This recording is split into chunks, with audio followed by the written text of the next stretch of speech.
from Anonymous 41.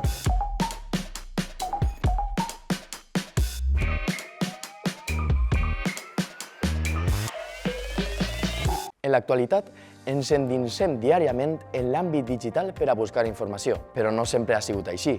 En el segle XX, els mitjans impresos i la ràdio dominaven el panorama informatiu. A més, la televisió també oferia la possibilitat de conèixer les notícies en format audiovisual i, en moltes ocasions, en directe. No obstant això, l'arribada d'internet ha transformat la manera en què consumim la informació. Els mitjans tradicionals, premsa, ràdio i televisió, han cedit el seu protagonisme als mitjans digitals i les xarxes socials. La instantaneïtat i l'accessibilitat a la informació defineixen aquesta nova era, on qualsevol persona pot convertir-se en creador de continguts. Efectivament. A més, en aquest context, els periodistes actuals han de ser professionals, polivalents, adaptats a l'era digital i capaços de produir contingut veraç, especialitzat i atractiu. Més enllà dels textos, els periodistes han de produir informació de qualitat en tots els formats audiovisuals. A més, han d'interactuar amb una audiència cada vegada més exigent i participativa. I tot això sense oblidar els pilars fonamentals del seu treball, l'ètica i la responsabilitat.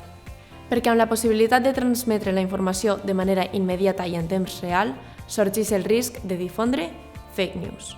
Per això, els periodistes del segle XXI han de ser experts en contrastar fonts i verificar dades. Els mitjans digitals i les xarxes socials han revolucionat el periodisme contemporani. Actualment, a més, li afegim un nou factor, la intel·ligència artificial. Segons l'informe anual de la professió periodística de 2023, elaborat per l'Associació de Premsa de Madrid, un 84% dels professionals considera que la intel·ligència artificial es consolidarà com una ferramenta recurrent dins de les redaccions. Sí, els algoritmes d'intel·ligència artificial poden processar i analitzar grans quantitats de dades en qüestió de segons, facilitant així la cobertura de temes complexos com a eleccions o tendències econòmiques. També poden generar automàticament informes sobre esdeveniments rutinaris, com resultats esportius. Així, els periodistes s'alliberen d'aquestes tasques per poder aprofundir i contrastar informacions. No obstant això, l'adopció de la intel·ligència artificial planteja qüestions ètiques relacionades amb la possible falta d'imparcialitat en les notícies generades per màquines. I estos no són els únics reptes als quals s'enfronta la professió periodística en el món contemporani. La rapidesa i facilitat amb què es comparteix informació en plataformes ha permès que les fake news es propaguen ràpidament. Això erosiona la confiança del públic en els mitjans.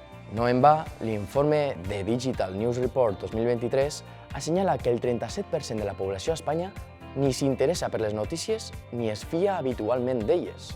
La crisi econòmica global ha colpejat fortament el sector dels mitjans de comunicació, ocasionant reduccions salarials, acomiadaments i precarietat laboral entre els periodistes. Si a aquesta circumstància sumem que els mitjans busquen audiència, trobem que sovint s'opta per difondre titulars impactants i notícies superficials.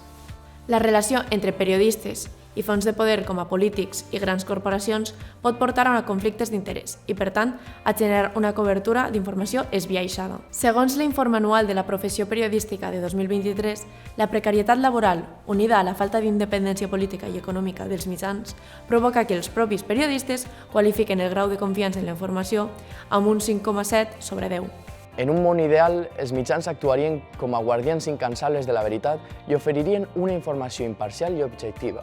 No obstant això, la realitat presenta un panorama més complex, especialment quan s'introdueix el factor del finançament. El finançament dels mitjans de comunicació ha experimentat un canvi significatiu amb el temps, passant d'un model basat principalment en la publicitat i les vendes a un més diversificat i complex. En el passat, la publicitat era la principal font d'ingressos per als mitjans de comunicació, tant en la premsa escrita com en els mitjans audiovisuals. Però amb la digitalització s'observa un declivi en la publicitat com a font principal d'ingressos. Per tant, els mitjans s'han vist obligats a explorar altres formes de finançament.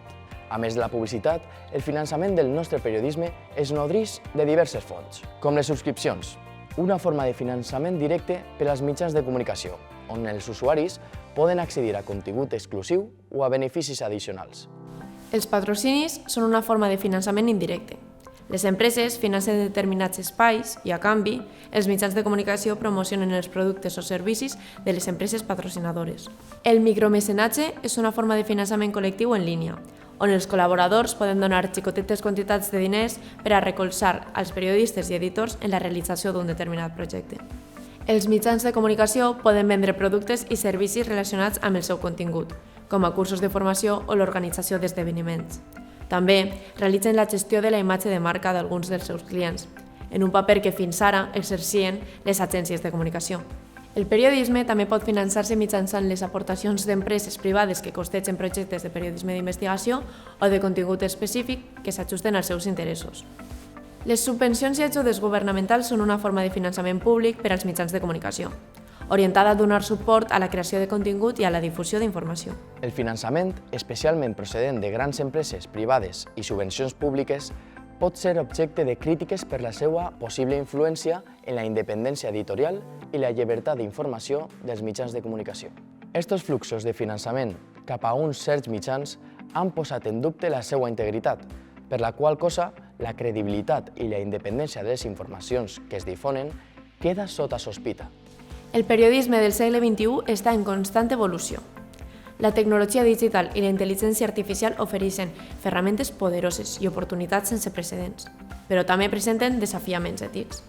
Malgrat aquests canvis, la missió fonamental del periodisme continua sent la mateixa: informar, educar i donar servei al públic. Adaptar-se a aquests temps canviants és fonamental per a mantenir viva l'essència del periodisme i garantir que continuï exercint el seu paper vital en la societat. I així acabem. Si voleu saber més coses, podeu consultar altres capítols de la sèrie Educació Mediàtica per a una ciutadania crítica. Fins prompte!